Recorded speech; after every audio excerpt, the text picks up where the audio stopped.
pens. Okay? Anyone needs a pen? You're going to need to do some tracing, so that's why you need to make sure you have a pad of paper. Give me 1 second, just take one more look. Has anybody taken them, because I also taken them as poly classes. I stopped years ago. Is it bad, or? I just lost interest in so many of them. Zoom. I hate Zoom. Okay. Let me just go outside. I'm just going to go check one more time. Since people might be Yeah. studying, you might want to shut the door. All right, I'm just going to check one time. Sure. See if I missed I was a anyone. computer programmer in the '70s, the early '80s, so it was way different. Yeah. Yes, it is.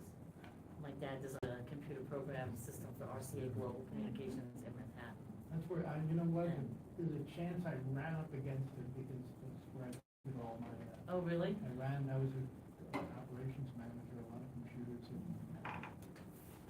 I tried to be a programmer, and I said I cannot be a programmer because I could look at the lines of code and check against mine, and my program didn't work, and I said there has to be a mistake there. And what happened after I spent like an hour and came back the next day, what happened was that I used an abbreviation for like people. I used PPL for a variable Oh. abbreviation, and they used the word people. And to me, they were exactly the same. Right. And I just couldn't, I said, I can't be a programmer, I can't be that, that. Yeah. I programmed all those Y2K programs. Oh, man. Oh, wow. You must have made good money. Try when doing you it did for a that. bank. Yeah, no, Okay. My dad was a senior vice president at B of A, in Oh. charge of the computer programs. Or if you're headed south, it goes that way, not back towards, it's on that side of the road. I know which restaurant you're talking, I know which restaurant you're talking. All right, let's get started. Valley College, and I toured it here. So good evening, everybody. I got a really big FAQ. So first of all, before we start, I just want to say thank you to my wife and Mendel for hearing me out, correcting me. Mendel fixed the technical stuff to work well. Really appreciate that. So we're going to learn, we're going to cover really interesting subjects over the next 4 weeks. They are all standalone, so they're not all cumulative. I understand, people in Prescott, it's hard to make 4 consecutive weeks, and that's cool. I'll be here all 4 weeks, but I can't guarantee anyone else will be. So, however, we're going to study about biblical characters. You'll see these are of the more controversial stories in the Bible, and that will only kind of make it more engaging and more, we'll dig into it a little bit more. So we're going to start, and I want to just start about and just give some prefaces because you may not be familiar with these prefaces, and it helps when you're studying Torah that you know this. So number one, the stories of the Torah are of ancient tradition.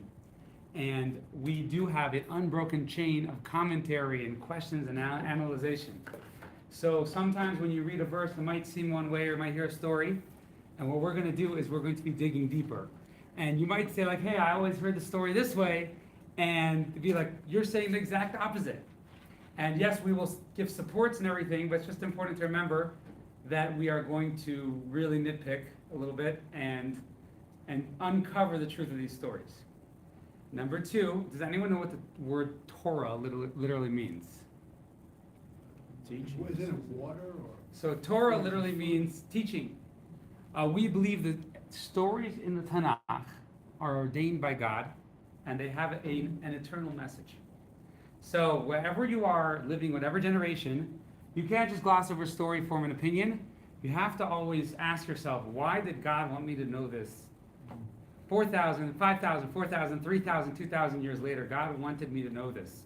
So we're going to cover the stories in true Torah tradition, and then we are going to analyze what lessons they have for us. That's what we're going to do during these classes. And number three, and this is just helpful to know, when you're reading these stories, you're going to have to open your mind. The times have changed. And what might seem obvious to you didn't necessarily seem obvious to them. What might seem obvious to them won't necessarily seem obvious to you. And so a lot of times nowadays, we might have a knee-jerk reaction about something and say, hey, this is right, this is wrong. But what we're going to do here is we're going to try and understand really truly where they're coming from, true tradition. Just give me 1 second. Let me just make sure no one's having any problem getting in. All right. So for tonight, we're going to start, and we're going to learn the story of Yiftach and his daughter. Now, Jephthah is interesting because that's the English name. Well, when I tell people, oh, we're going to study the first week about Jephthah, they don't know what I'm talking about equally as when I say Yiftach. So tonight, I hope it doesn't bother anybody, I'm going to refer to him as Yiftach because that's his Hebrew name, and it's a little bit easier for me, and I'm letting you know. So I want to start off with a poem, which you can turn to page 6 in the booklet. And this is a poem. We can write our names and. You can write names. Those books belong to you. You can enjoy them and write notes and everything like that. I suggest you write notes because the books are really the text that we're going to cover, but not necessarily the explanation. So this is a poem by Shel Silverstein. And everyone will have turns to read tonight, but I'm just going to read this one. It's a poem by Shel Silverstein called The Voice. Anyone heard about this poem before? Okay, but everyone's heard of Shel Silverstein. Yeah, right? absolutely. Yeah. There is a voice inside of you that whispers all day long. I feel this is right for me. I know that this is wrong. No teacher, preacher, parent, friend, or wise man can decide what's right for you. Just listen to the voice that speaks inside. So I just want to take a minute and you can discuss. Do you agree with this poem or disagree with this poem? What are your feelings of this poem? Because we're going to touch a topic which is relevant to this today. What are your feelings?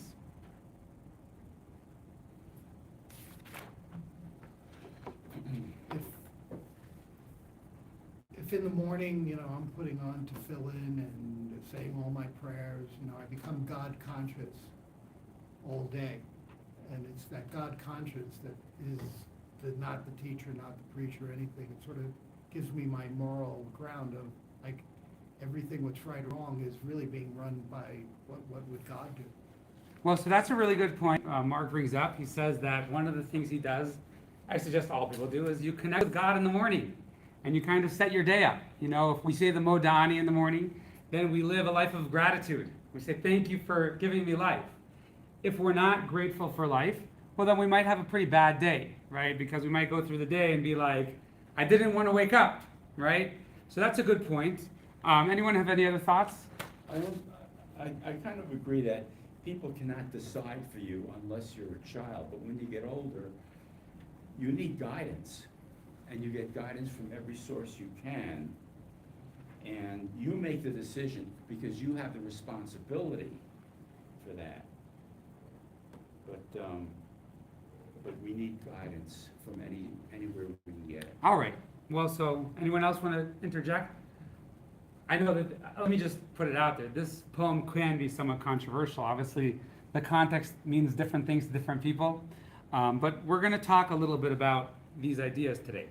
So before we start getting into Yiftach in particular, we're going to watch a video about the history of the judges and the Jewish people. Now, I just want to mention that Moses, you guys all know Moses? Moses dies, Joshua takes over, Joshua dies, and it's kind of a dark age in Jewish history, the Shoftim. There's not so much information about the different judges, and that's what makes whatever information we have so important. So here we're going to start.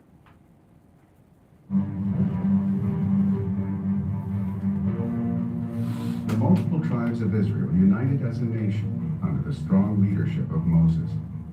In the year 1273 BCE, Moses handed the reins to Joshua, who led the Jews in the conquest of Canaan. Joshua preserved national unity and uniform commitment to Torah laws. After Joshua's passing, the elders struggled to maintain the status quo, but soon there were no more elders. The year 1228 BCE marked the start of a troubling era of instability that would stretch for another 350 years. This period became known as the Era of the Judges. Lacking central leadership, the nation's unity fell prey to tribal interests. Spiritual integrity disintegrated on an individual and national level. Moral decay led many to adopt the paganism of their neighbors. Soon enough, a pattern emerged. As the Jews sunk into a spiritual abyss, they found themselves subjected to pagan oppression. Eventually, their suffering induced an awakening. They cried out to God in repentance, and he sent relief in the form of a shofet, a judge, an exceptional man or woman who broke the enemy's shackles, united the nation, and administered moral healing, but all to a limited degree. Until a monarchy was established in 879 BCE, this cycle was unfailing. Each judge's death was met with decline, oppression, repentance, and then a new hero. Famous judges of that era include Deborah the prophetess, who oversaw the defeat of the Canaanite enemy, and Samson the mighty, who broke the back of the Philistine foes. An exceptionally dark incident during the era was the outrage of Gibeah, a mass raid that prompted civil war in which the tribe of Benjamin was almost annihilated.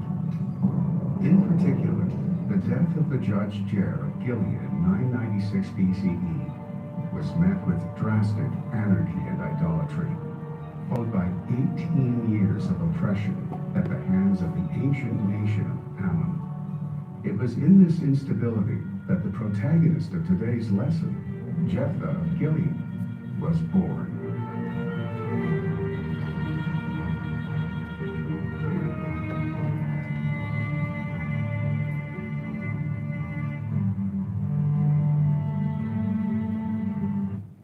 All right, we'll continue on. So this is just a little map about the Shoftim, the judges.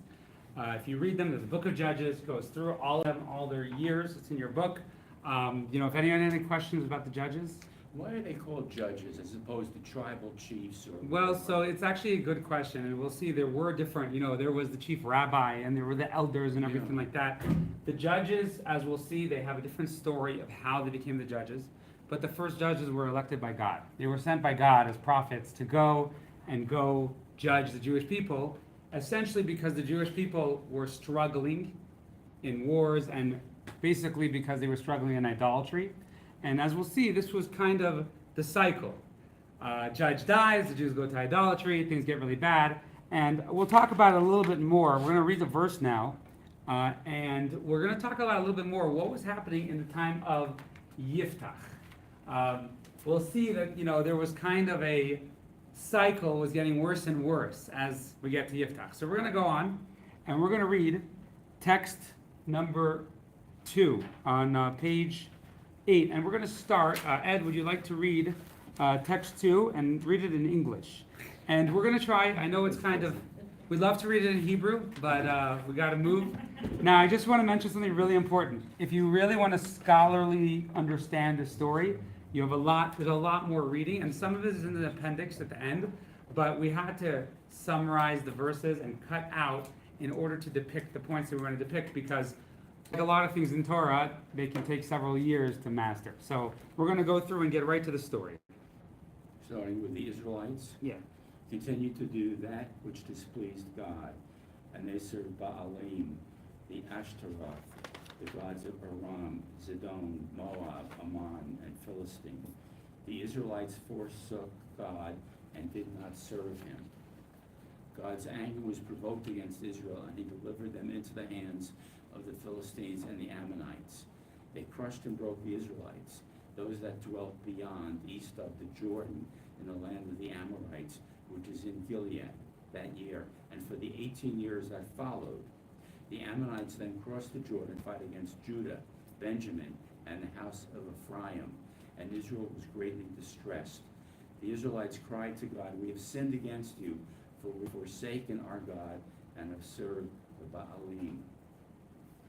God said to the Israelites, "Did I not save you from the Egyptians, Amorites, Ammonites, and the Philistines? The Zidonians, Amalek, and Maon oppressed you. You cried to me, and I saved you from their hand. Yet you have forsaken me once again and have served other gods. Therefore, I will not continue to save you, Go cry to the gods that you have chosen. Let them save you from the time of your distress. Keep going. Yeah, keep going to the end. The Israelites said to God, we have sinned. Do to us whatever pleases you, only deliver us now this day. And the Israelites removed the foreign gods from among them, and they served God, and God was grieved by Israel's anguish. The Ammonites gathered and encamped in Gilead. The Israelites assembled to defend themselves and encamped in Mizpah. The people and the princes of Gilead said to one another, whoever shall begin to fight against the Ammonites shall be the head over all of the inhabitants of Gilead. All right, so here's what we basically read. So Joshua came, he led the Jews in, and then the Jews fell into idolatry. And as soon as they would cry out to God, what happened is God would send a shofar, and that's what happened. Anyways, after a couple times, and they still went back to idolatry, time of Yair Hagiladi, God said, hey, you guys keep ditching me, right? So he got a little bit less interactive. He sent an angel to rebuke them, and after the angel rebuked them, he sent Yair, who saved them. Anyways, the Jews went into an 18-year cycle. Now, that's what we're reading right now. They joined the Ammonites. The Ammonites were famous idolaters in the biblical times, and many of them were assimilating in that sense. And the Ammonites eventually took the liberty to go and seize and conquer and distress Israel. And that's what's happening right now. And then the Jewish people cry out. Now we're talking 18 years, right? The Jewish people cry out to God, and God says, oh, now you come to me. Go pray to your own God. Go pray to your idols. Let them save you. Now, what happens is the Jewish people say, no, we were wrong. We want to come to you. So God, out of his abundant mercy, said, okay, you will have a shofet, but you will find them yourself. I'm not going to, in other words, you're going to learn kind of with tough love. I'm not going to be sending shoftim to you so easily. You're going to find your own shofet. What's the shofar? Shofet is a judge. So if you look on B, you can see, so God delivers them into the hands of their enemies who oppress them. So from God's perspective, this is intentional. You guys don't listen to me? Go see the gods that you left me for. See what they do. So if you look, actually, you can see the map here. You can see Ammon and Gilead. Gilead is the border city. And then you have the rest of the Jews living in the rest of Israel. And Ammon are beginning to distress and beginning to wage war to all the Jewish people. So now that leads us to Yiftach. And what we're going to say is, so the Jews call for God to save them. And now the elders of the Jewish people have the job of finding a leader. And to find a leader. Now, when they're looking for a leader, they're not looking for a rabbi. They're looking for someone who can fight a war for them, help lead them in battle. So now we're going to read a very interesting text. Mark, would you read text 3 on page 11? Very, very interesting text. And you'll see actually how detailed and how this story comes about. And actually, I would say this would make a great movie, but probably there are dozens of movies with the same plot. So, yeah. Now Jephthah the Gileadite was a mighty man of valor, the son of a harlot. Gilead begat Jephthah, and Gilead's wife also bore him sons. The sons of Gilead's wife grew up and expelled Jephthah. You should say Yiftach. Say it again. Yiftach. Yiftach. Yeah, that's easier for me. Yiftach. Okay, Yiftach. They said to him, you shall not inherit in our father's house, for you are the son of another woman. Yiftach fled from his brothers and dwelt in the land of Tob. Lowly men gathered around Yiftach and followed him. After many, there's a lot of Yiftachs in here. After many days of Yiftach's stay in the land of Tob, the Ammonites waged war against Israel. At that time, the elders of Gilead went to bring Yiftach from the land of Tob. They said to Yiftach, come and be our chief, and we will fight the Ammonites. Yiftach responded, did you not hate me and drive me from my father's house? Why have you come to me now, when you're in distress? The elders of Gilead answered, therefore we return to you now. Come with us and fight the Ammonites, and you shall become our leader over all the inhabitants of Gilead. Yiftach responded, if you bring me back to fight the Ammonites, and God delivers them before me, I will be your leader. The elders of Gilead said, God will testify to our agreement. According to your word, we will do. Yiftach went with the elders of Gilead. The people appointed him as head and chief over them, and Yiftach repeated the terms of the agreement before God in Mitzvah. Yiftach sent messengers to the king of Ammon, saying, "What is between me and you that you've come to me to fight in my land?" Okay, so let me just summarize. So here's what happened. Yiftach is a child born in Gidon, and in Gilad. And he's a child of a harlot. Now, there are different debates on exactly what the definition of this harlot is, but either way, his dad had a wife and a concubine harlot or something disgraceful. So the brothers, they all say like, hey man, you're out of the family. And he gets kicked out of the family.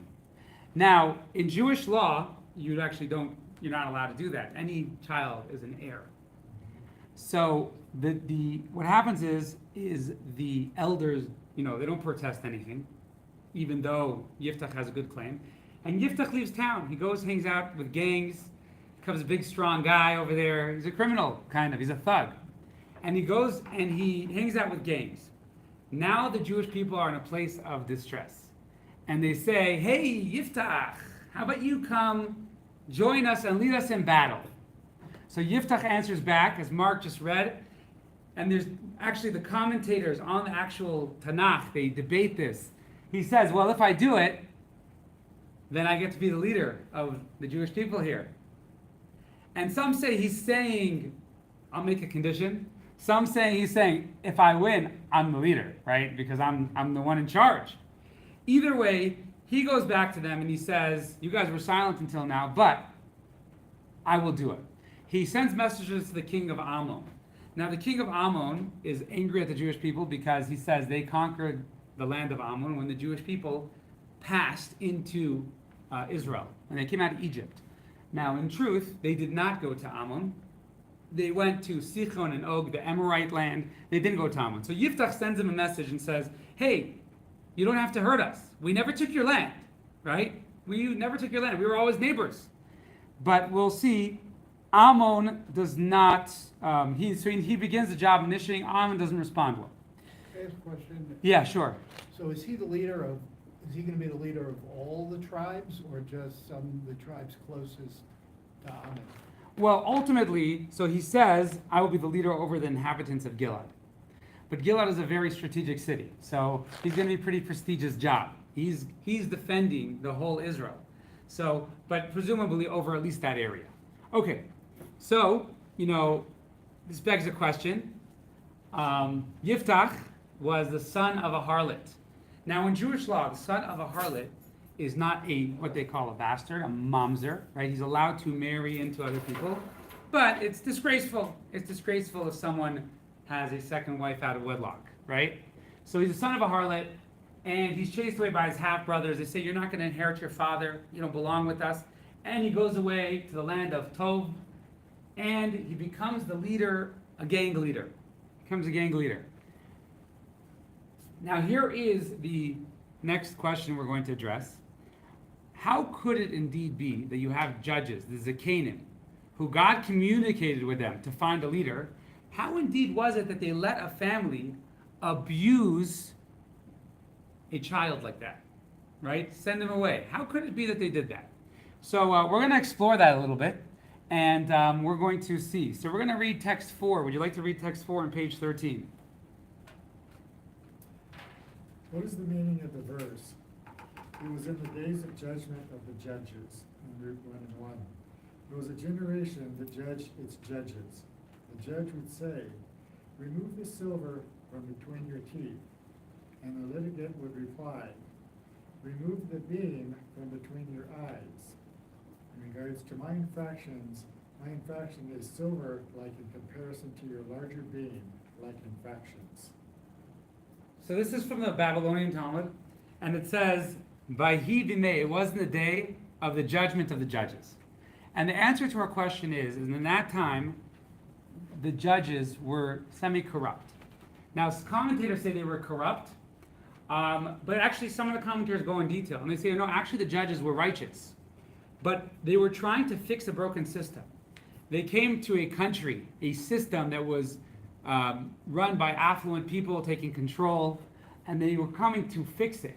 But it was very difficult. You know, they always have the mafia over them and everything like that. They have all these wealthy families, and you know, so the commentators say actually that we can see that Yiftach's family was wealthy because the brothers said, "You will not take part in the inheritance," right? So the rabbis had this pressure: are we going to give in to his family or give in to him? And this is what the commentators say: either the judges were corrupt, totally corrupt, or they were perhaps not corrupt, but they allowed corruption because they were going to a system that was run by corrupt people. So that is how they were. They felt powerless, and they felt there's nothing they can do in this situation, better back out. So something we're going to talk about today is two errors that perhaps we can say they did. Number one, they trivialized the suffering of Yiftach. Yiftach is a child. He's a child, and he is kicked out of his family, right? And they trivialized, they backed out. And they said, okay, it's not, you know, we have other battles to fight. And the other thing, obviously, is they exaggerated the power of wealthy families. Now, we're going to see that, you know, what they should have done is they should have said, no, the law is the law, and we'll fight for it. We're rabbis, we're representing the right thing here, and we'll fight for it. But that's not what they did.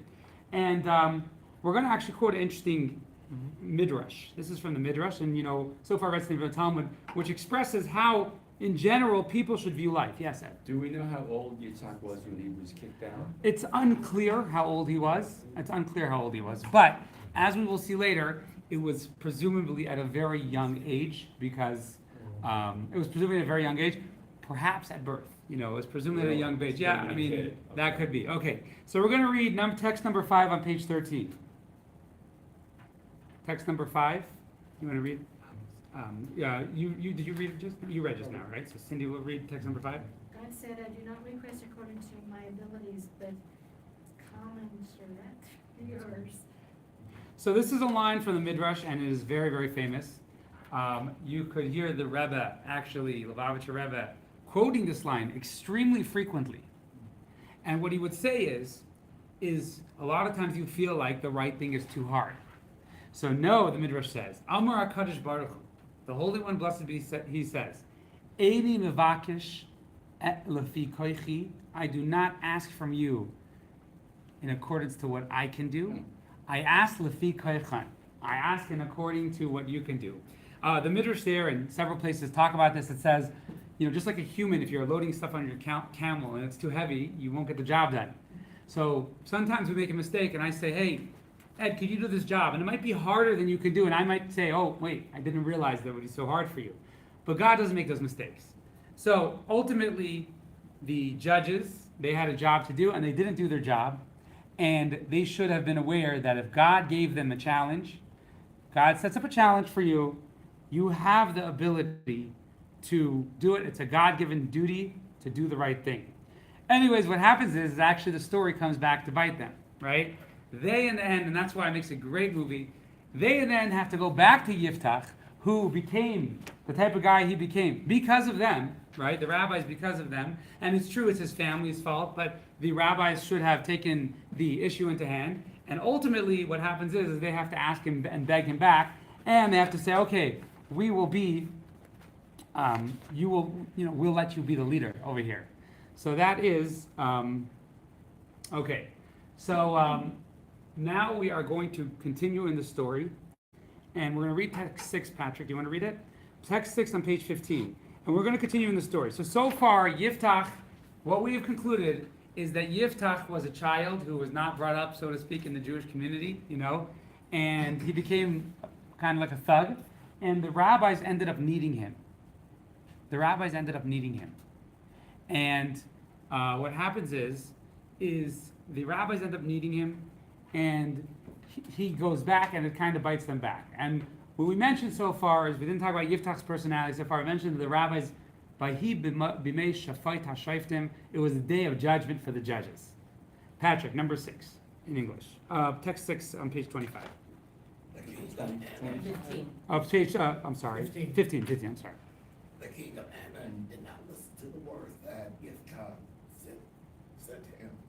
The Spirit of God was with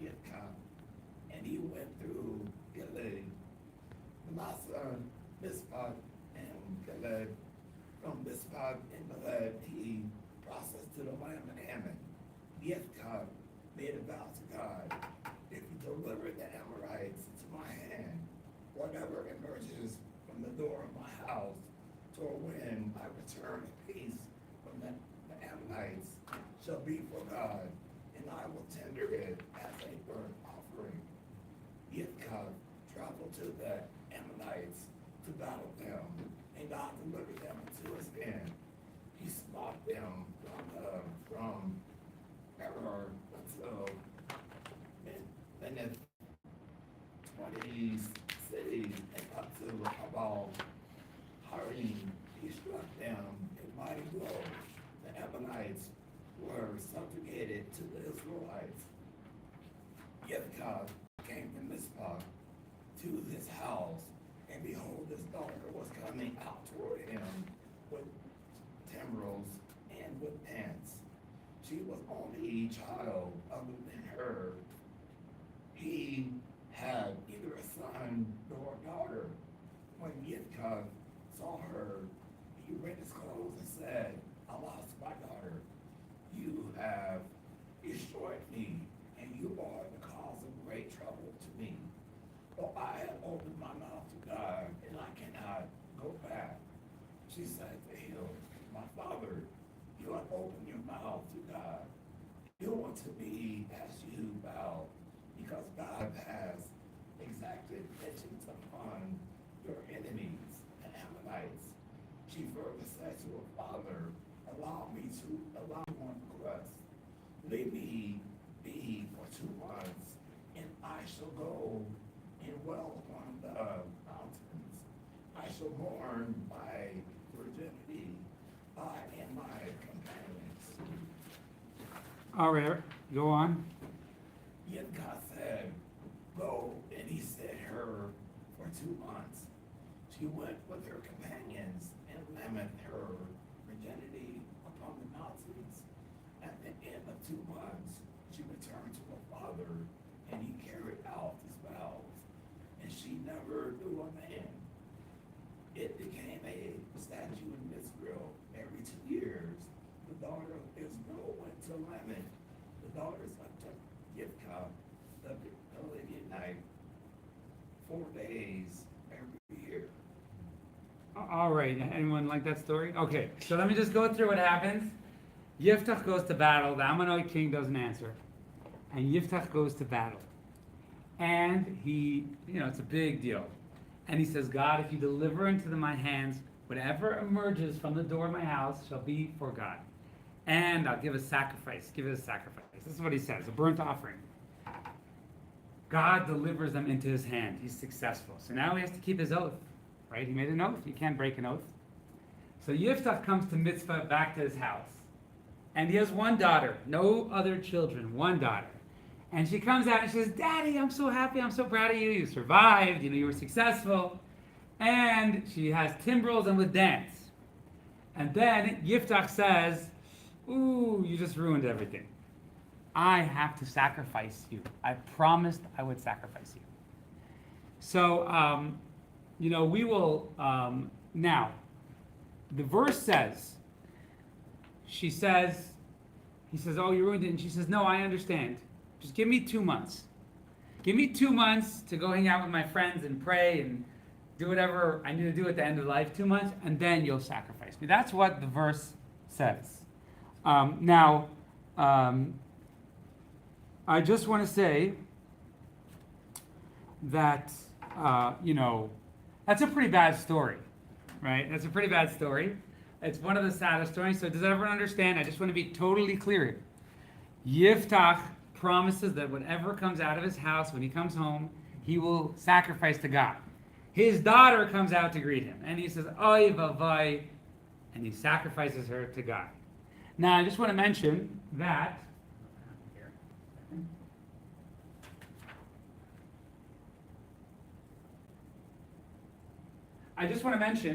that in Jewish law, you are absolutely not allowed to sacrifice a human, and for sure, not a child.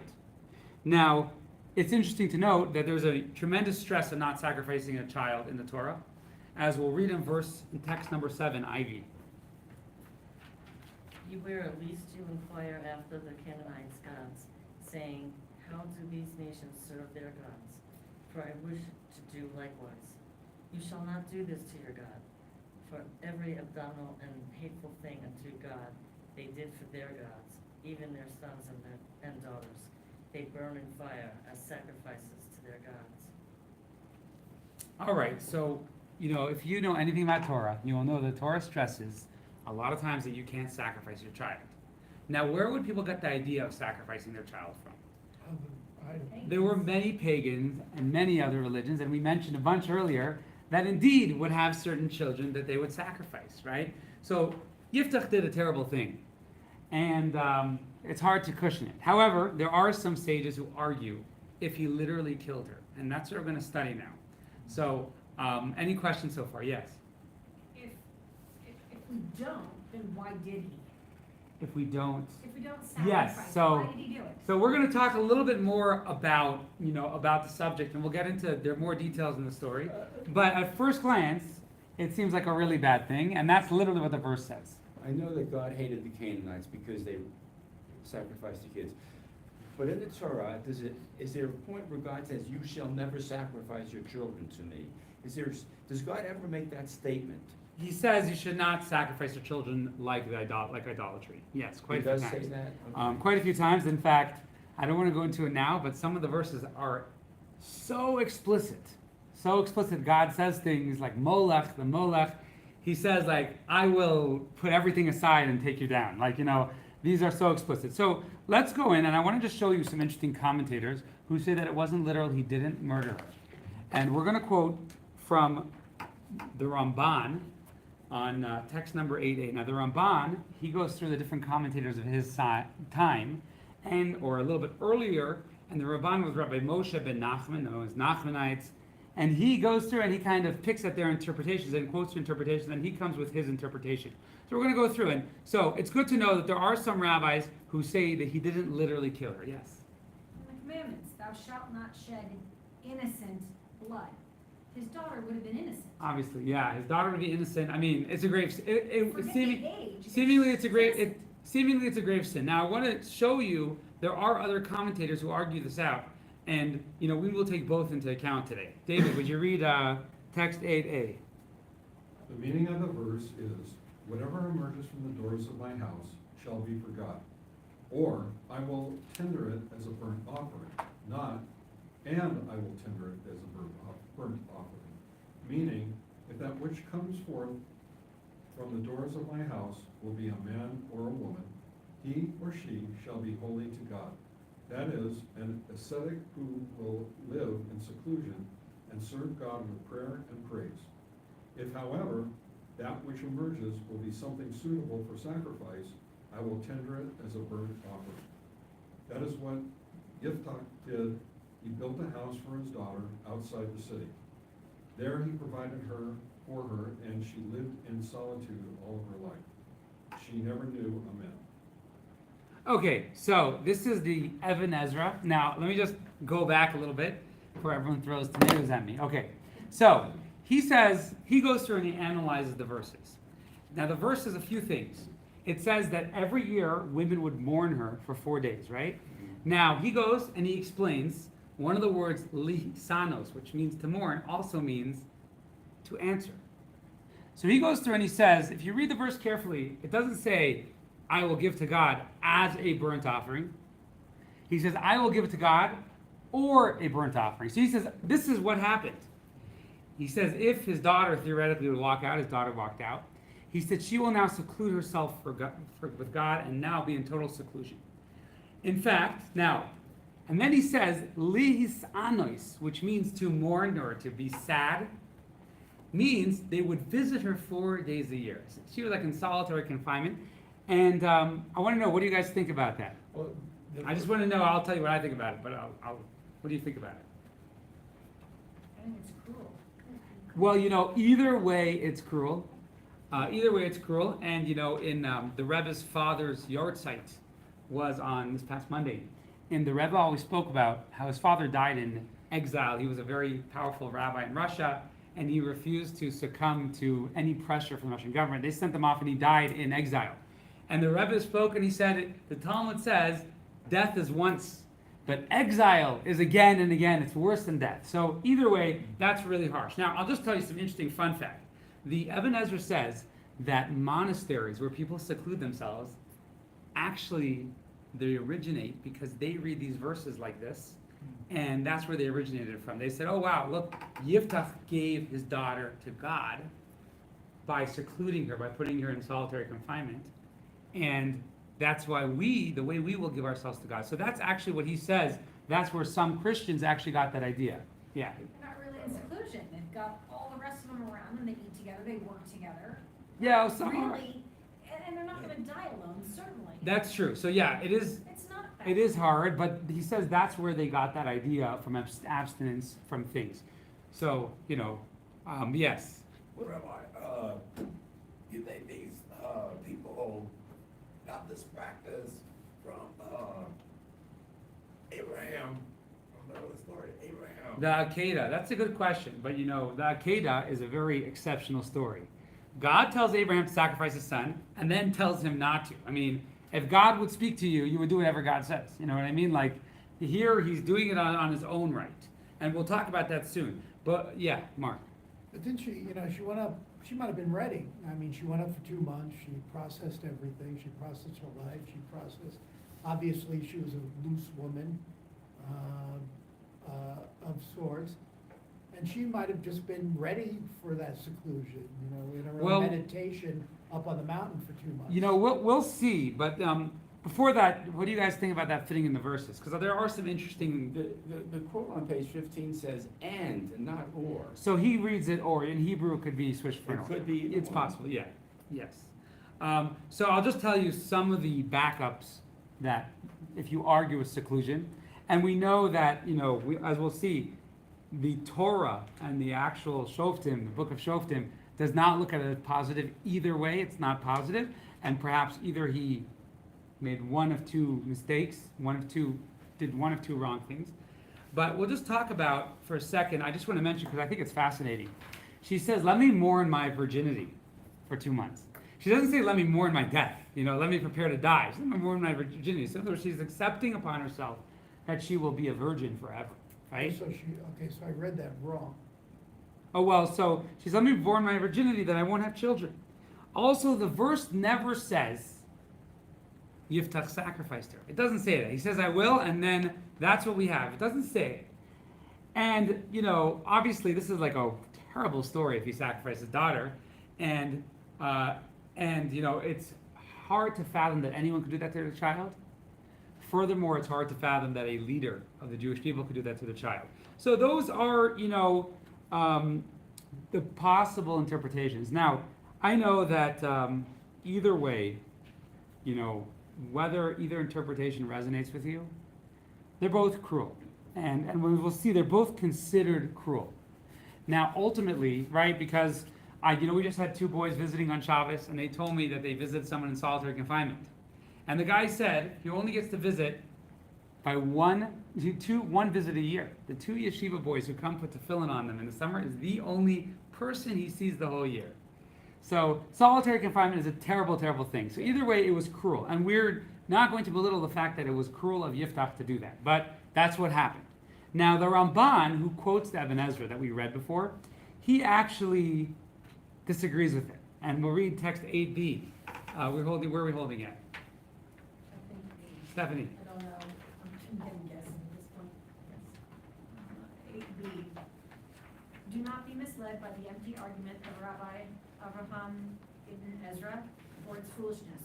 For if one vows to be for God, the fulfillment of this vow is not a life of asceticism and celibacy. Rather, the fulfillment of this vow would be to do as Samuel did, who became an attendant in God's sanctuary all his life, because his mother vowed, "I will give him to God." He was not an ascetic celibate. Moreover, according to the laws of the Torah, a person has no mandate to vow that whoever leaves the door of his home should be an ascetic celibate, just as he has no right to offer him or her as a sacrifice. Rather, the story transpired precisely as a simple reading of the verses indicates. All right, so the Ramban's pretty clear. He says, no. We have 2 choices. She lived in solitude, or she was offered a sacrifice. he says the tradition is she was offered as a sacrifice. And that's how the Ramban deals with it. Now, again, this is a dispute, and we can't really know. The other rabbi may argue back. We don't have his response. But either way, for today's class, we're going to consider both of them extremely cruel options. And, okay, so now we're going to delve, and we're going to ask ourselves, what can we learn from the story? What can we learn from the story? So, now it's important to do that because, number one, if it's in the Torah, there's a lesson for everybody. And number two, the Baal Shem Tov says that if you hear about something bad someone did, it means that you have it a little bit in you, and you have to take care of it. So we're going to take this apart. Now, in order to take this apart, I want to go into text 9a, and I want to give you the interesting background. Now, this is a book called Tana Devei Eliyahu. So taught Elijah the prophet.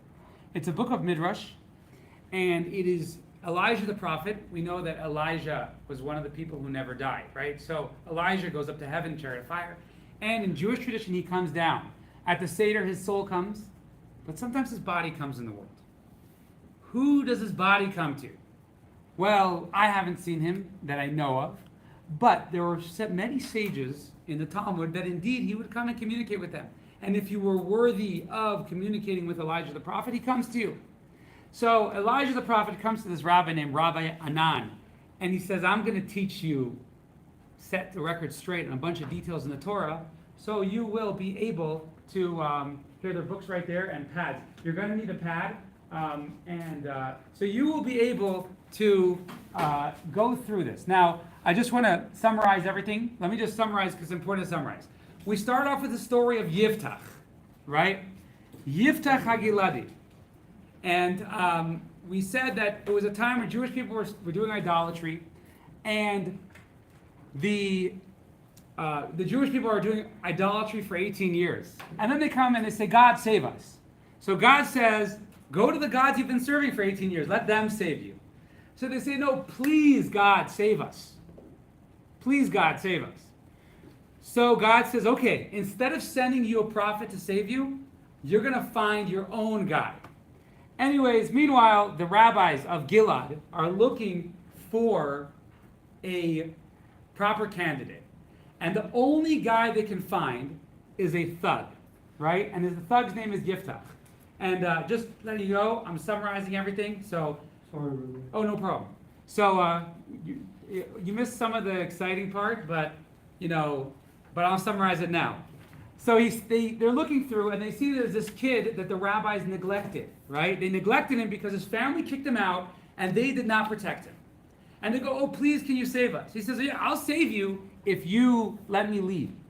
So Yiftach goes, and he fights against the Ammonites. He's fighting against the Ammonites, and he says, God, if I win this war, whatever comes out of my house, I give to you as a burnt offering. Anyways, he comes home, and his daughter says, Daddy, you made it. And he says, oh, I'm so sorry. You came out. He goes, and he sacrifices her, right? He sacrifices her. He murders her. She's dead, right? Terrible story. Now, we mentioned, just to sum up, that the literal reading of the verse is that he sacrificed her. He killed her. That's the literal reading. There are commentators that say, no, he actually put her in solitary confinement, right? We said there's two opinions. One opinion says he murdered her. One opinion says solitary confinement. And we said the Ramban says, hey, this is not what I grew up with. And actually we find Rashi, all the major commentators say, no, he literally killed her. Again, both comments we are going to accept. They're both cruel and they're both wrong. And we'll see Yiftach has to take responsibility. They're both cruel. Whichever one's more cruel, you could figure out. But either way, he took a child and either murdered his child or he shoved her away for the rest of her life. And that is where we're holding now. So we are going to go and we're going to add some more details. So again, Yiftach murdered his daughter because he made an oath to God, right? And we're trying to figure out exactly what we can learn from that. Because, Didn't the rabbi say, hey, you can't murder your so daughter? Ibn Ezra says Wait, 1 second. Where's the newspapers? Where's the newspapers? So we'll see what happens to Yiftach. We'll see what happens to Yiftach, and we'll see how the story plays out. But before that, on text 9a, and actually, if Nancy, if you could read it, it's page 19. Text 9a is the book of Tana de Eliyahu. So Elijah the prophet, again, he goes to Rav Anan, who's a Talmudic rabbi, and he says, hey, you guys are studying this wrong. Let me set you straight and give you some more inner dimensions. And he says fantastic stuff. So text 9a, we're going to read that in English, and we'll see Rav Anan is going to add some details in the story. Now, let's just process this. Why did Yiftach sacrifice his daughter? Why did he feel it necessary? Oath to God. He made an oath to God. He has to keep his word, right? So now look what Elijah the prophet teaches too about the story. And yes, the Tana Develo is a universally traditional accepted book that is from Elijah the prophet. No Jew ever spoke negatively about it, maybe till maybe 100 years ago. Just put that out. Nancy, can you read it? Jephthah's oath. Jephthah's oath was improper. Phinehas, son of Eleazar, was alive at the time, and Jephthah should have gone to him to annul his vow, but he did not. Jephthah said, I am the leader of all Israel. I should go to him.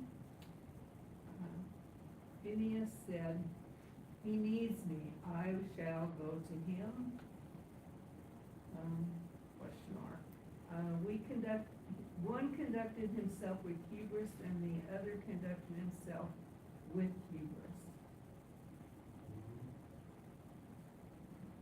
Yeah. Woe to the man with hubris, for it buries its masters and never results in anything good. So here we have Pinchas. Now, again, Pinchas right now is going to be several hundred years old, right? Pinchas from the Bible. Now, in the Zohar, luckily, and there are many, many sources, it says Pinchas did not die. When God says, I'll give you your everlasting covenant, he didn't die. And there were a couple people in the Bible who didn't die, and actually there are hints to them later on in the Tanakh, which are very ominous. So Pinchas is the judge back then. I mean, he's from the times of Moses. He's extremely righteous. And Gilad makes an oath that he has to kill his wife. So Gilad says, whoa, 1 second. I am the leader of the Jewish people. I'm not going to go to Pinchas, who's the rabbi, he's the rabbinical leader. I'm the alpha male who fought this war, right? I'm the head of the battlefront. I'm not going to go to Pinchas. And Pinchas said, hey, if he needs me to absolve his vow, because rabbis, if you go to a rabbi and you make a vow, there's a specific system of absolving the vow. Pinchas says, hey, if he needs me, let him come to me, right? So anyways, between both of them, between Yiftach not going to Pinchas and Pinchas saying, hey, he has my number, they end up, the child dies, right? That's what happens. So this goes to text 9b, and this is a midrash from a different book of midrash, but what's amazing is you see how all these Jewish traditions are tied together. So again, he killed his daughter because he made an oath to God, right? What should you do if you make an oath to God and you can't keep it? You go to a rabbi and you say, absolve the oath because I can't keep it, right? And the Torah says you can go to a rabbi, a rabbinical court, a wife can sometimes go to her husband, a child can go to her parent, and absolve the oath. Oaths are a serious thing. But you can absolve the oath. So he didn't want to go to Pinchas, and Pinchas didn't want to go to him, right? That is the story that happened. So now, text 9b. Paul, can you read 9b? Oh, you want me? Yeah, page 20. Because of the inaction of the two, the maiden perished, and both were punished for her blood. Jephthah died through his limbs dropping off wherever he went. A limb would drop off, and was buried there on the spot. Hence it is written, Jephthah the Gileadite died, and he was buried in the cities of Gilead. It does not say in the city of Gilead, but in the cities of Gilead. Pinchas was deprived of a divine inspiration. Hence it is written, Phinehas the son of Eleazar had been ruler over them. It does not say that he was ruler over them, rather it says that he had been ruler in times past, in the earlier times when God was with him. All right, so this is a very interesting midrash.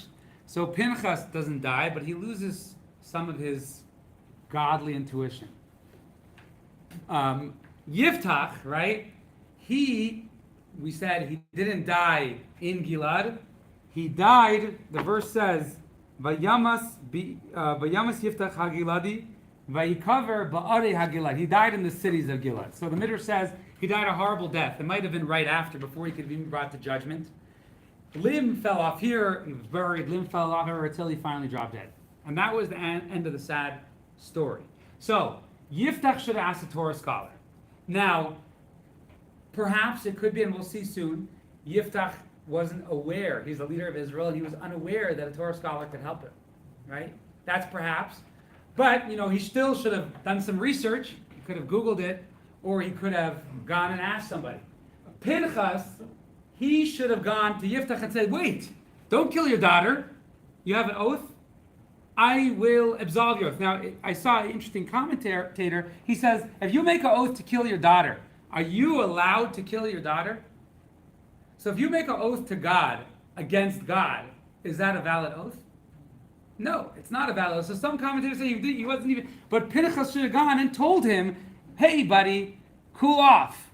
Your daughter does not need to be sacrificed. Yeah. How was he supposed to know about the vow that Yiftach made to God? He wasn't there when it happened. Well, so that's a good question. But presumably, the Tanakh of Eliyahu, it says he did know. He did know, and he said, let him come to me. Which makes him just as guilty as Yiftach. Correct. So they're both guilty, and the Midrash says that they're both punished. They're both punished. And now I will tell you, for Pinchas, the great Pinchas, to be punished is a big deal, right? Now, Pinchas obviously has his communication with God and everything like that, but yeah, it's a big deal.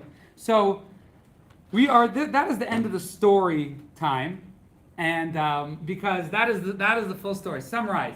Yiftach became the leader. He made a vow to God. By the way, I just want to put it there. When he was fighting war, who did he attribute his victory to? God. That's a good thing, right? The problem is he made the wrong vow. It didn't make sense. He went and he made his daughter suffer. Either he killed her or he put her in solitary confinement. In Judaism, we actually believe it's a mitzvah to get married, a mitzvah to go and live in the world and elevate the world and bring Judaism to your life in the world, right? But not going to that so much. We're going to say he made her suffer. He made her suffer. And he didn't see that there could be a potential option. And Pinchas also is guilty, right? He didn't say, hey, maybe I should go help this guy. When he made the oath, which was an extremely reckless oath, a thoughtless oath, do the rabbis say that when he made the oath, he thought it was possible a human being would enter? Or do they say he was thinking only of the dog that came to greet him? So we'll go into it a little bit more, but it seems like the context of his oath was he was hanging around idolaters, and he thought it's like, oh, it's okay to sacrifice your kid, because that's what idolaters did. So we'll talk about that a little bit more, and we'll actually show some interesting sources about that. We're gonna see what the rabbis say very soon. So before that, I just want to point out a couple things.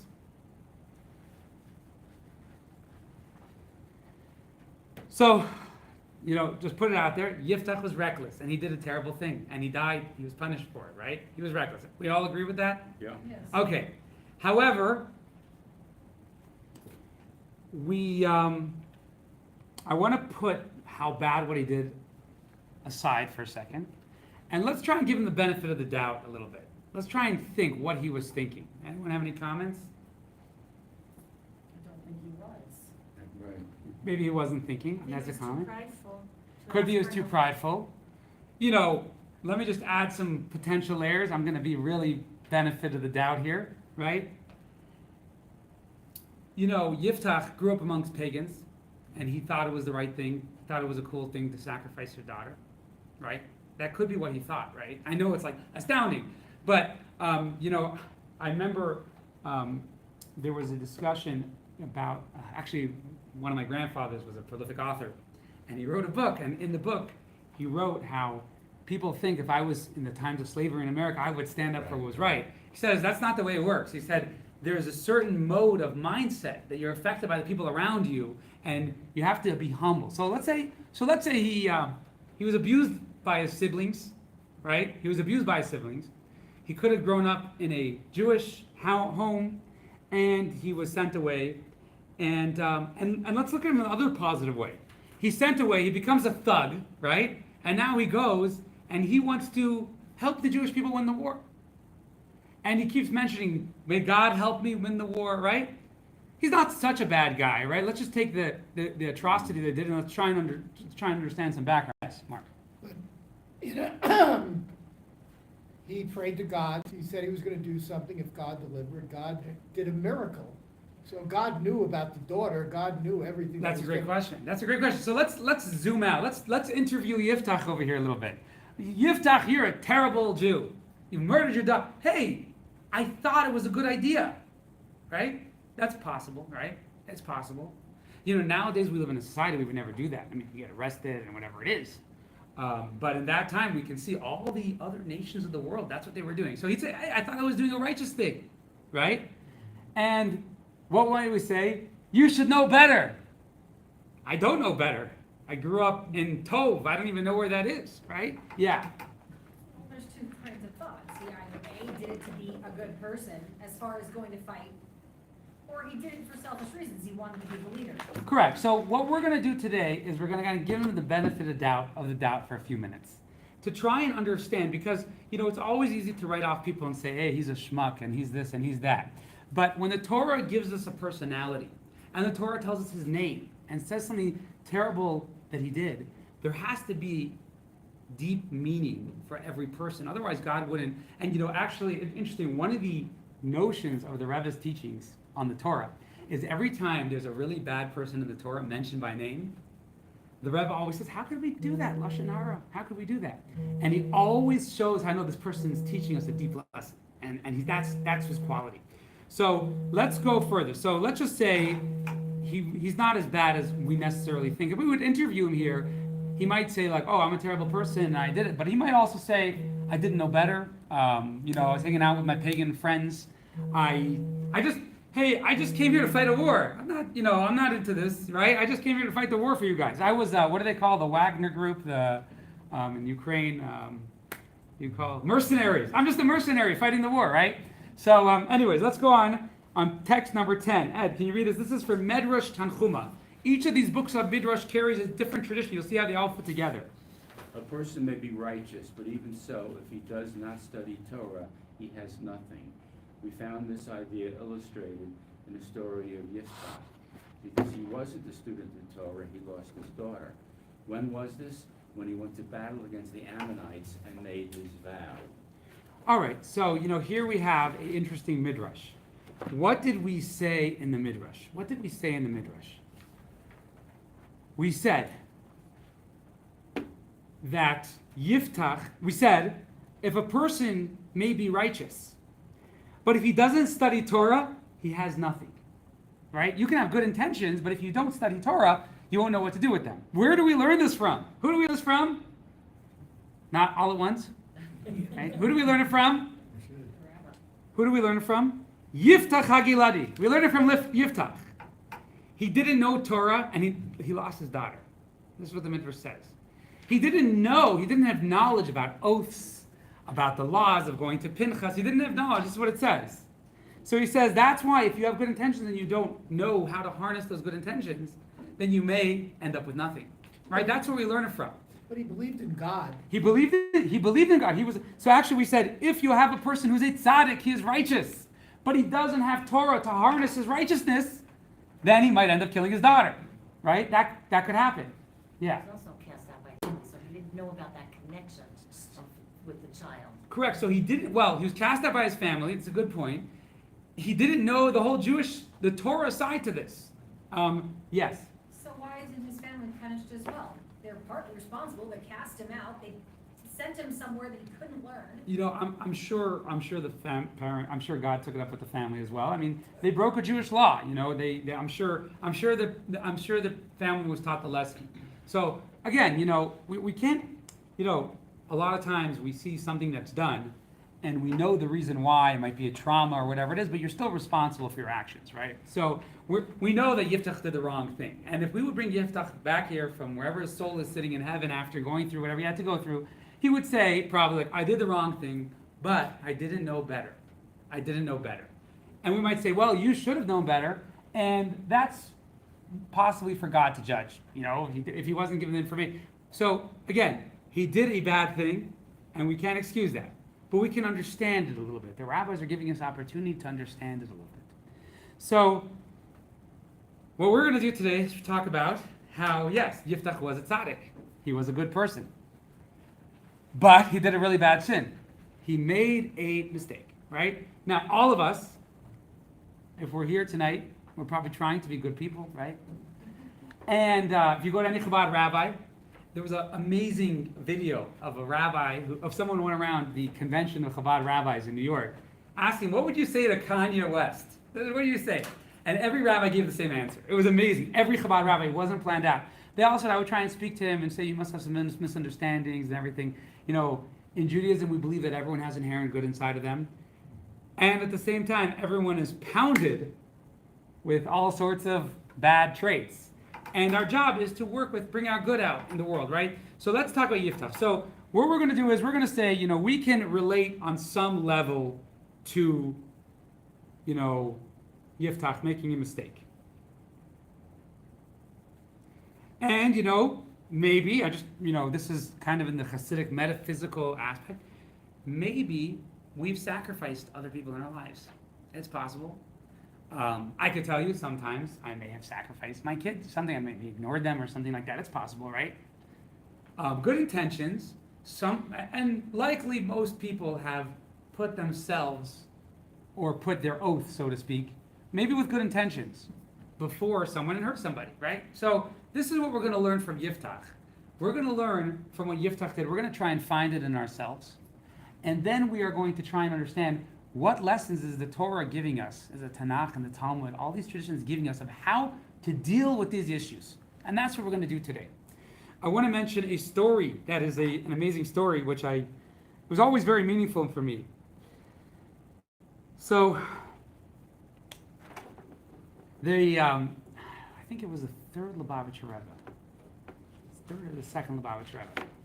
Anyways, he was traveling through somewhere. I think it must have been the second Lubavitcher Rebbe. He was traveling, and they had what was called Yechidus. Yechidus means a private audience with the Rebbe. And, people would go to the Rebbe, and the Rebbe would say, some people were lucky.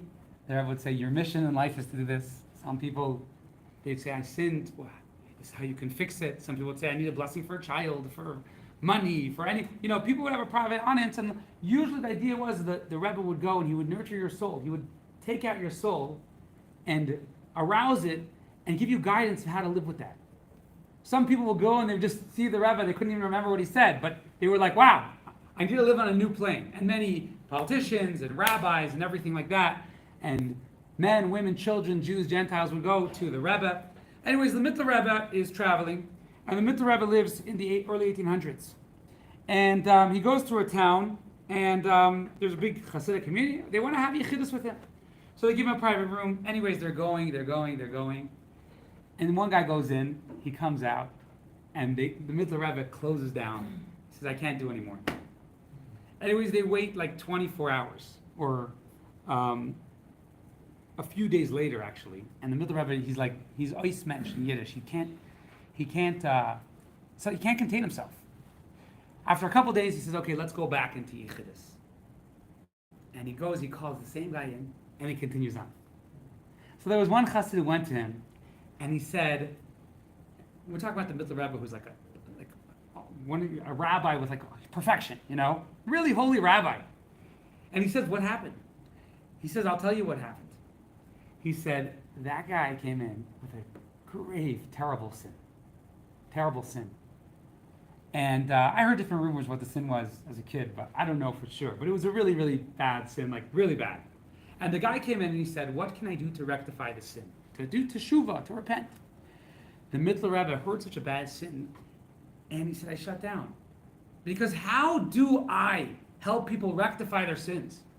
I hear their sin, and I say, if God is sending me this person, that means I must have something in myself that I can fix. And it was such a bad sin, I was sitting there, I said, I can't find anything in common with this person. I don't tell people what to do. I tell people what I do. I work and I see, God, you're sending me this person, so I'm going to work on myself, and now I can share it with this person. It was such a bad sin. He said, I never had this before. Such a bad sin that I can't. So he said, I worked on myself for several days until I found it in myself. Albeit on a spiritual plane. I can't even imagine what it would be. But after that, I was able to go and take it down and give it over to this chassid. And that's what happened. So here what we're going to do is we're going to say, let's say Yiftach is a good person, and he falls into this major atrocity. He does this major, terrible thing. And we are going to try and work with this and analyze what was Yiftach's mistake, and what does Judaism say are the methods of fixing these mistakes, or to prevent these mistakes. Okay. So let's continue on. You don't have to do this, but before we'll start, if you see on number 22, you can write down your thing. Are there any things which you perhaps failed to address in timely fashion? In English, we call that usually procrastinating, right? Anything that you procrastinated, you failed to address in a timely fashion. And we're going to dig into what Judaism says about these things. Now, I'll just tell you some common examples. Unpleasant job that needs to be done, making minimum payments on a credit card, a small leak in a roof, ignoring health issues that fester, car engine light is on, holding a grudge against someone near and dear, being overweight, renting instead of buying, child struggling with a subject in school, different things that perhaps you pushed off. And that's the exercise here. Those are pretty heavy, some of those. These are just examples, I don't know who came up with them. And obviously we also we see that there's public offices that also do things like that. We know, 1938, Hitler could have been stopped, and people said, there are countless things like that which perhaps could have been addressed, and people said, hey, address this, and it just didn't happen for whatever reason. Okay.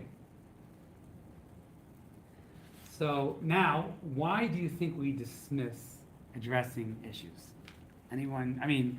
There's a lot of potential answers. I don't think there's a wrong answer. We probably have our own reasons, and this course is going to go into its own reasons. But why is it that we indeed sometimes, we have an issue, something we want to take care of, and we push it off? And I'm not talking about, sometimes there's time constraints, and sometimes there's this, and sometimes that. I'm talking about things that, we know, where we're like, yeah, I'll take care of it. I can't do it today, right? Or I fell asleep, just can't.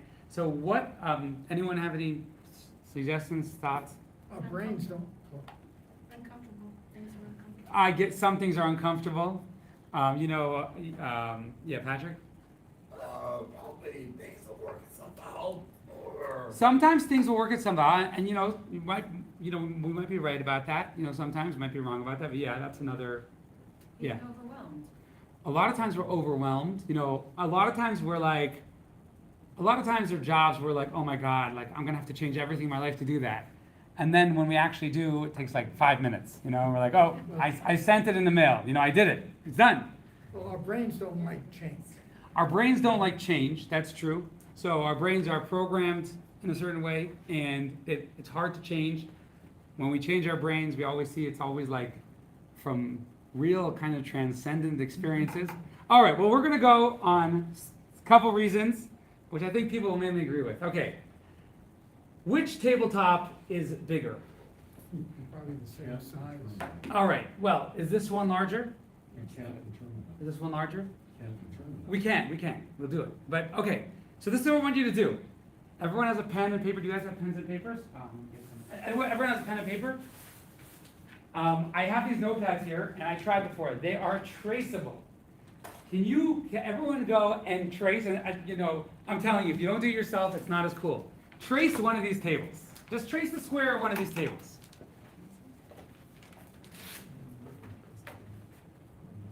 You can barely see it. Just a simple square,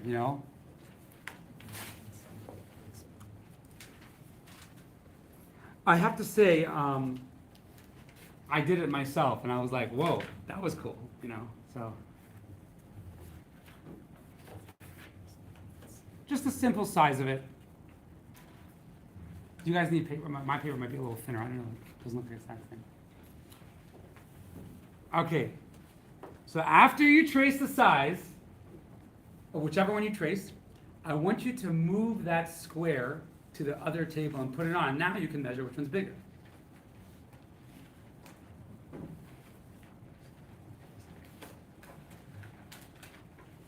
So whichever square you trace, now move that to the other one and tell me which one's bigger. You can measure it. Simple method of measurement. You have to move it on exactly. That's. Did you trace it? Yeah. Trace just the square and. Yes. Very good. All right, let me just make sure. Here, let me help you. All right, so you trace this one? You trace this one? Did you trace this one? All right, so yeah, let's take this, we're gonna put this on here. Can't see the lines.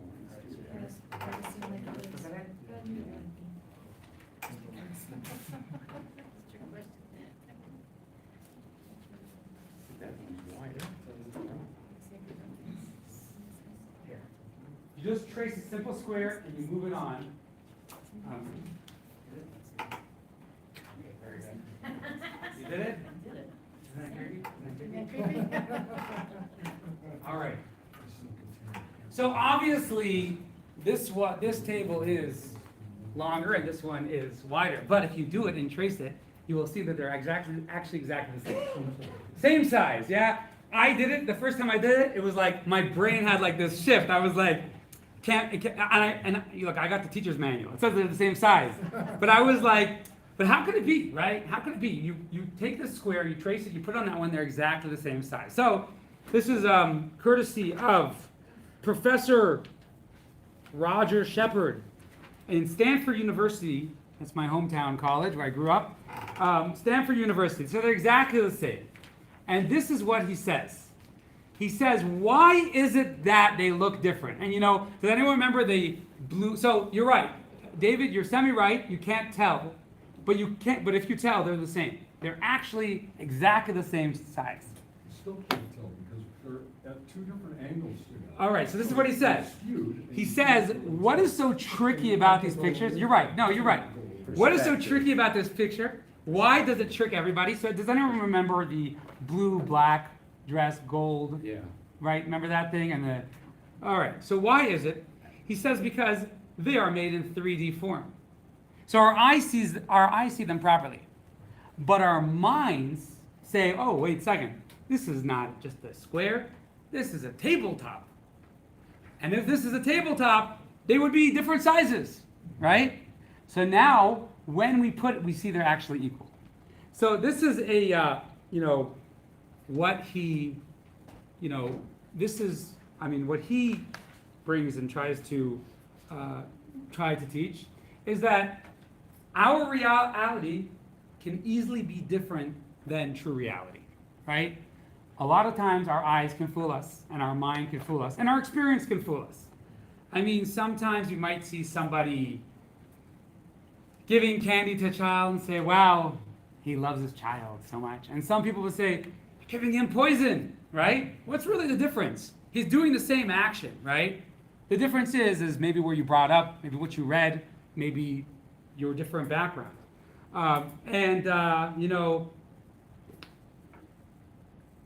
There are really, we don't always get the full picture. And there are really so many things in our life where we are frankly biased.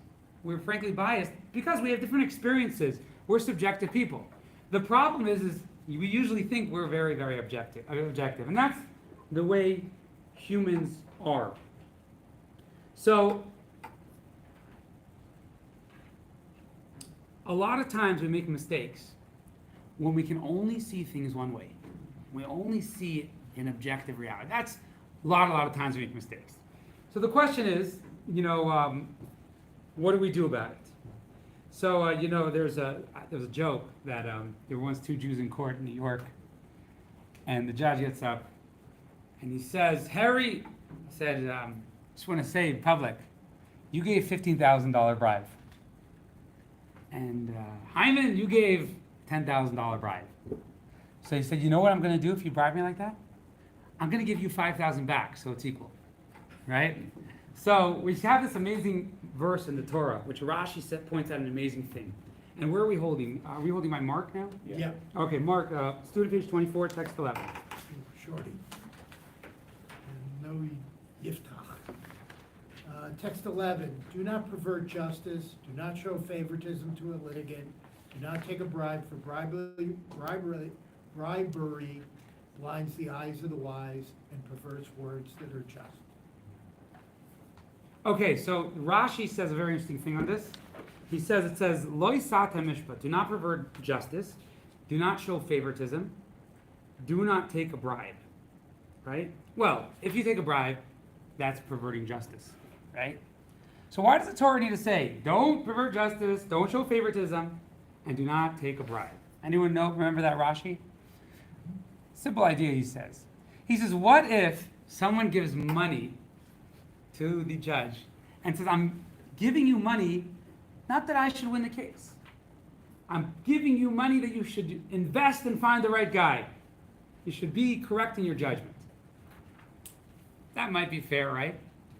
So we find throughout the Talmud story after story where rabbis ejected themselves from cases for the slightest reason that these rabbis knew that if I take bribery, even to do it for a good, even to judge the case properly, then I'll fail.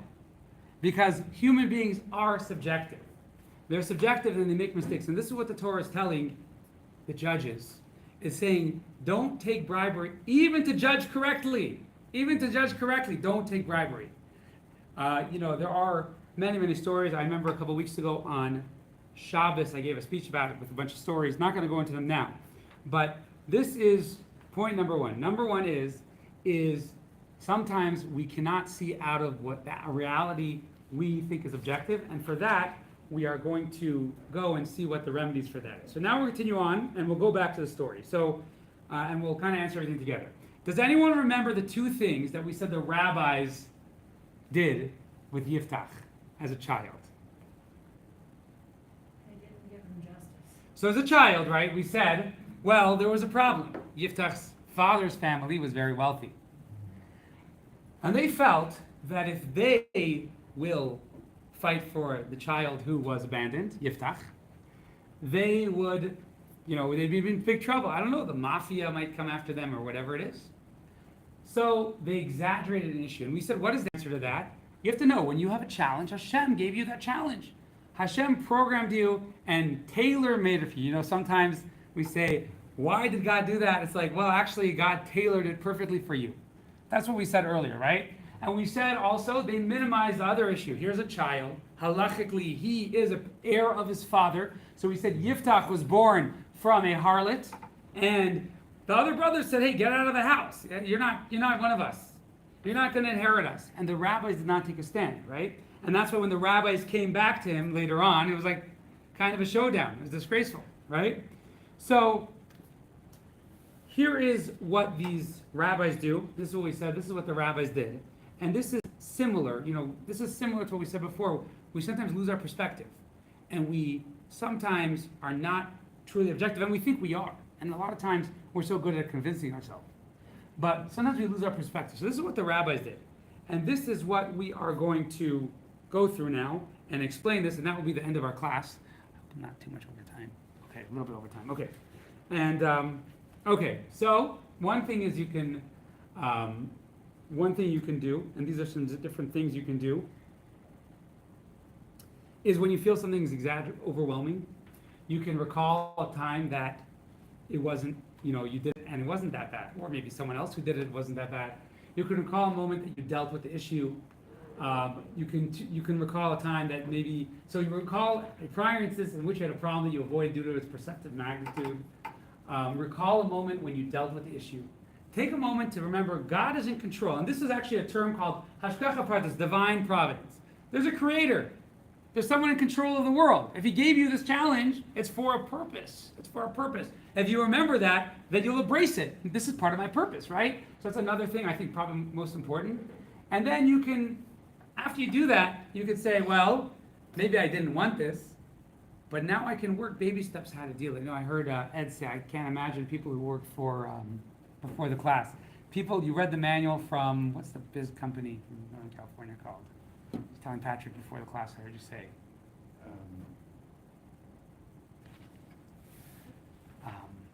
Anyways, sometimes you get a big book and you're like, oh my God, how am I supposed to go through this, And it always is the same way. It's like page by page, one page at a time. The Rebbe, when he hired his first secretary, he said, what do I do? Like the secretary said, what do I do? So the Rebbe said, well, this is what you do. People write letters, thousands of people write letters. This is in the 40s. He says, I will take the letter. I don't have time to respond, but I will edit what the response should be.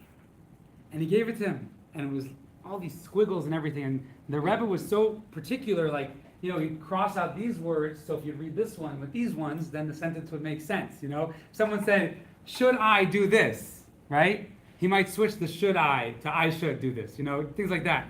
So the Yudel Krinsky, he's about 90 years old now, he said to the Rebbe, how do I read this? So the Rebbe said, one letter at a time. One letter at a time, You have to know you can do it, and you can do it one letter at a time. Okay.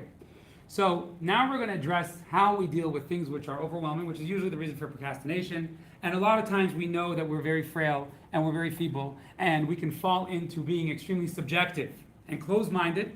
So we are going to now go into a Zohar. And this is a quote from the Zohar from Rabbi Chaim ben Attar. Rabbi Chaim ben Attar is this amazing rabbi, the Or HaChaim, who lived in Spain and eventually Morocco and eventually moved into Israel in the 1700s. So would you like to read Rabbi Chaim ben Attar? Page 25. It is stated in the Zohar, 178a, Master of Reckoning, designate time every night to take stock of the day's deeds and determine a course of action toward making no mistakes. One who makes a reckoning every day will discern improper behavior, make amends for mistakes, and admit his errors. Otherwise, a person will scarcely be aware of his errors and will thus come to repeat them and make even worse mistakes. So this is an important concept from the Zohar. It's called Cheshbon HaNefesh. You got to sit down and you got to calculate, what have you done? What have you done? And a lot of people never do it. And you just move on in life and they don't even realize. Life is so actually, Hasidic tradition, some Hasidim would do it every night. And they say, I can't go to sleep before taking my inventory. What did I do today? Like, what did I do? What did I not do? What can I do better? Many of them would say Thursday night's the night, the end of the week before Shabbos. Take and think, how can I improve myself? It's interesting, the previous Rebbe used to say, for some people he said, don't do too much, because some people they beat up themselves and everything like that. But you have to know, what have you accomplished? What did you do? What could you do better?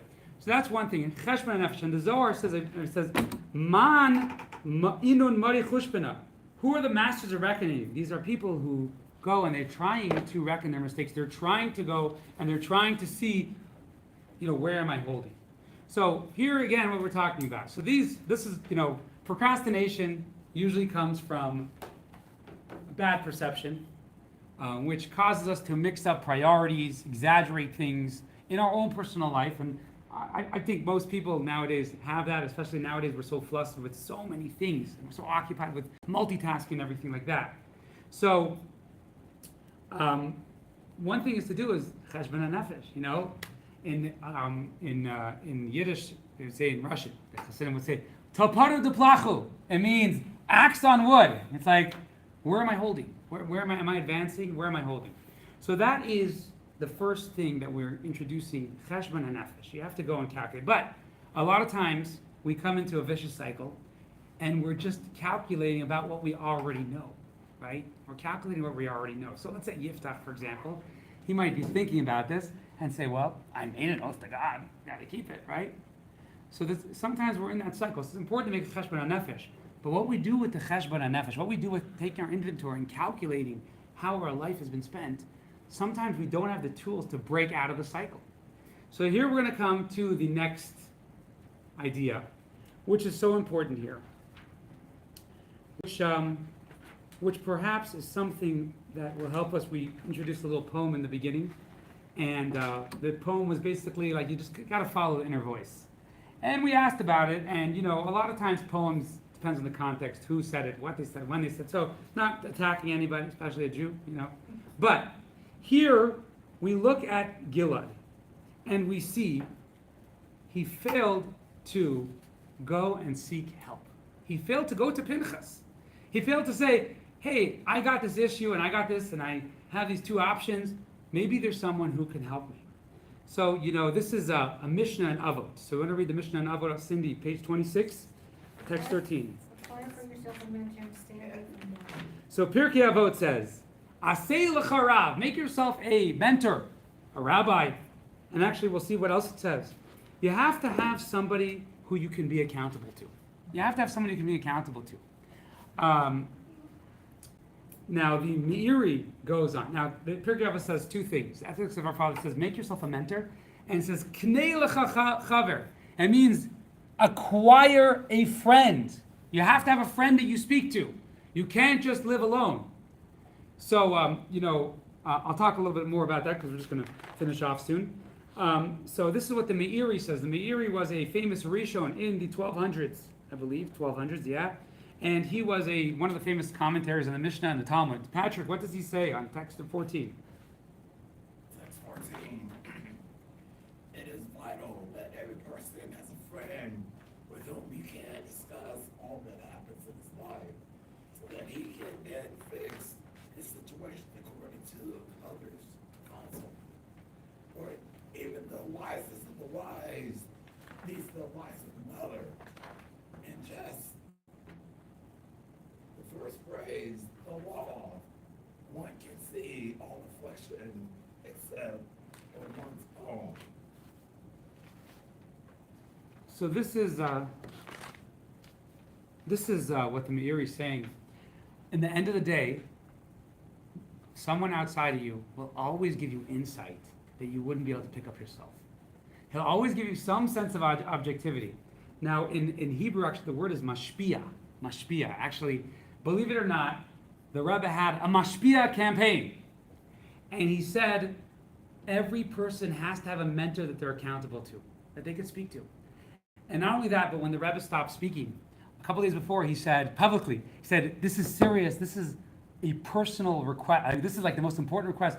You have someone that you speak your issues with. You speak your life, you might not even have issues, but you don't realize that somebody can help you, they can break you out. You might be Yiftach, and you might be like, oh, sorry, I'm stuck. And Pinchas might be there, and he can help you. Asei l'charav, you have to have a mashpia. So this is something which is, you have to first of all make a cheshbon nefesh. You got to know what you're doing in your life. Sometimes we're just trudging forward. But also you have to have somebody who you're accountable to, and someone that you speak to. In the yeshiva system, they always have official guy who goes and he drills you and asks you questions and this and that. And my personal mashpia, actually, it's really beautiful. He's been my mashpia since I was 16, because he was a rabbi I really connected with, and it was someone that I could speak to, and I felt he understood me and everything like that. There was a famous chassid named Rav Mendel Futterfass, and he said, someone said, like, mashpia, it's so hard to find a good guy. Everyone's crazy. It's so hard to find a good mashpia. Now note, the Rebbe himself, when he said that, he turned to one of the rabbis, and he said, will you be my mashpia? Can you imagine what that rabbi felt, right? That rabbi felt, the Rebbe was willing to humble himself and say, I will share what's on my heart with you, with this rabbi. And if the Rebbe asks, you can't say no if you're a chassid, right? But that was how important it was to the Rebbe. The Rebbe said, even myself, I need to be objective. I need the objectivity of somebody else. The previous Rebbe once said, when a Jew speaks to another Jew, it's two godly souls against one animal soul. Because you have a godly soul, you have an animal soul, and he has a godly soul, and it's two godly souls against one animal soul. Someone said, no, it's two against two, right? He has an animal soul and you have an animal soul, two against two. He said, no. He said, animal souls don't care about other people.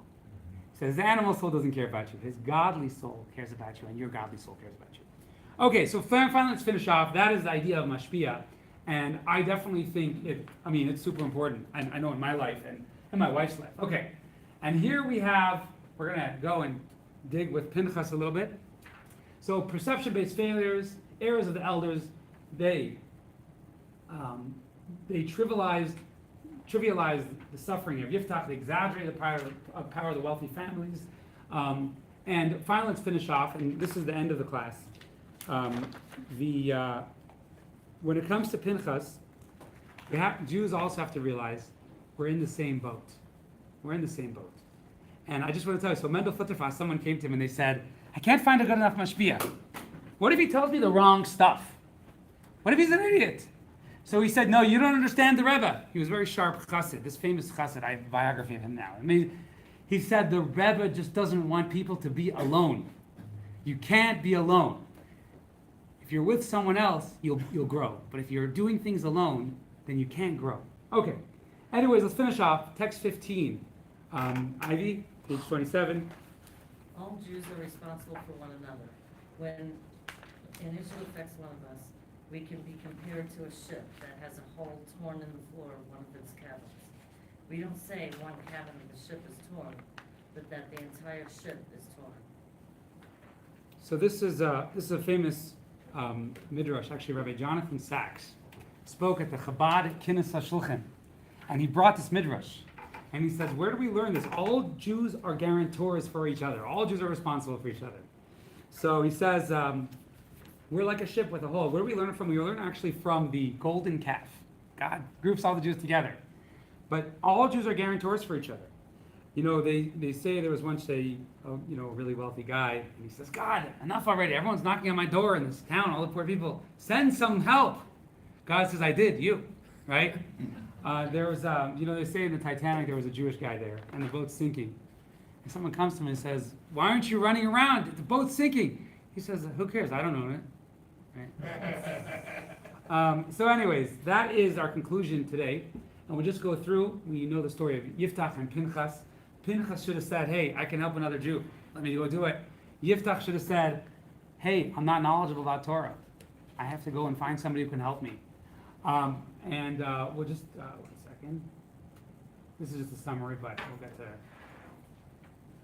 So the next week is going to be Saul, the fall of Saul. Very interesting subject. 1 second, let me just find. There is one more video which will summarize everything. Let me just get it, and we'll be done for today. Any questions?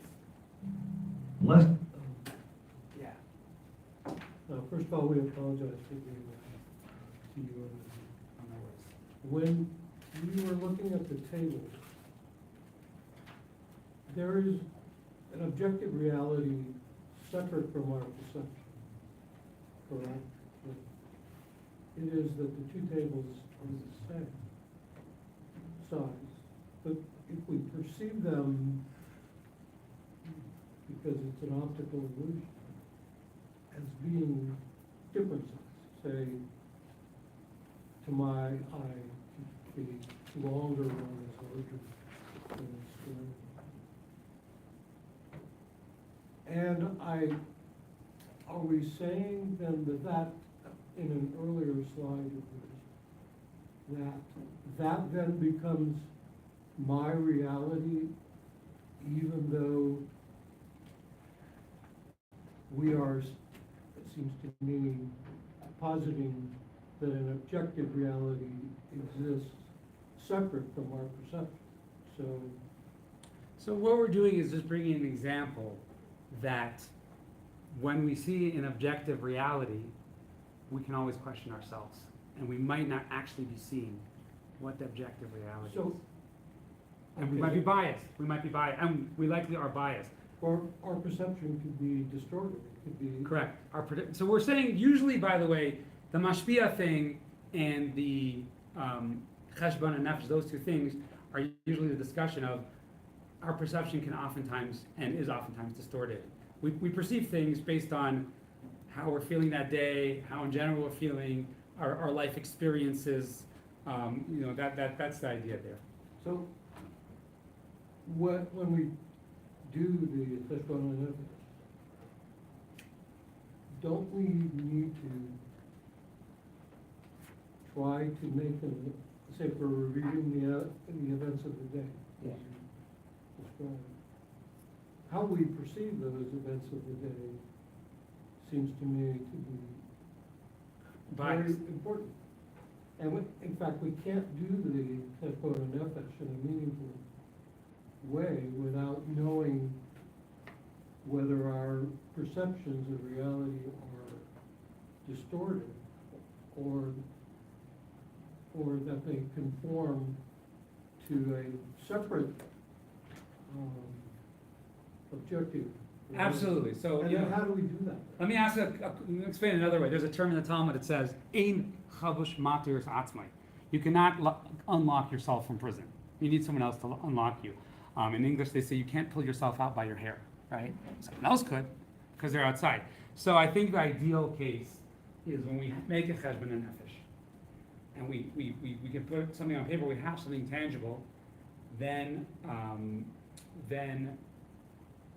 we can take that and share it with someone else and say, like, this is what I feel about myself, like, what do you feel? So it's like, I remember when I was a young student in yeshiva, this rabbi whom I've always spoken to him, he always would like call you in and say, hey, what's up?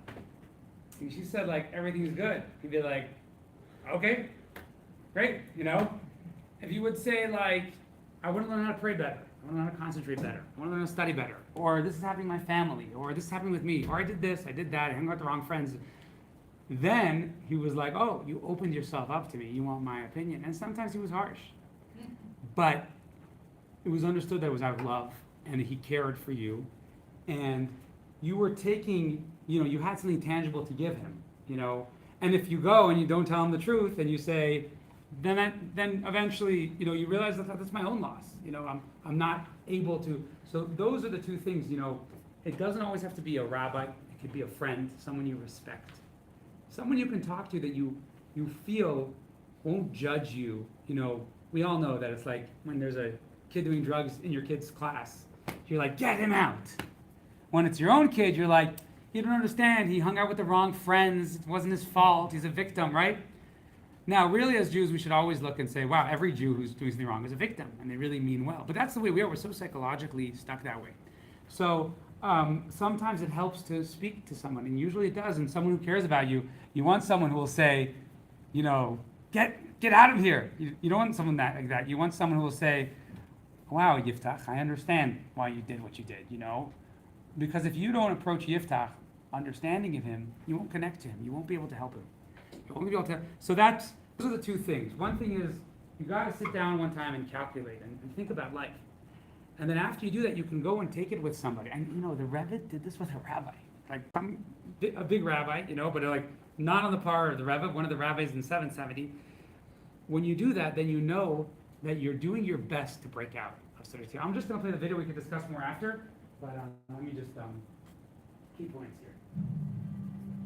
Summary of the biblical narrative. 1. Jephthah's half-brothers expelled him from their household. He fled to another land, where he grew up ignorant and became a leader of a gang of lowly men. When Israel was threatened by the armies of Ammon, the elders of Gilead turned to Jephthah to lead them in battle. Jephthah agreed, provided that he be appointed leader of the people. 2. Before leaving to battle, Jephthah made a fateful vow. If you deliver the Ammonites into my hand, whatever emerges from the doors of my house toward me when I return shall be for God, and I will tender it as a burnt offering. Jephthah soundly defeated Ammon, and when he returned home, his daughter came out to greet him. 3. Many commentaries opine that Jephthah confined her to isolation for the rest of her life, where she prayed and served God, but never married. The classic rabbinic position, however, is that he killed his daughter. 4. Jephthah was too arrogant to go to Phinehas, the high priest, to annul his vow. Phinehas did not deign to go to Jephthah to enlighten him. Both were punished for their part in the tragedy. 5. 3 failures in perception led directly or indirectly to the sacrifice of Jephthah's daughter. A. The elders of Gilead wrongly perceived Jephthah's expulsion as not warranting action. B. They also wrongly perceived Jephthah's brothers to be too powerful to contest. C. Jephthah wrongly perceived his vow to be ironclad and not subject to annulment. Takeaway lessons. 1.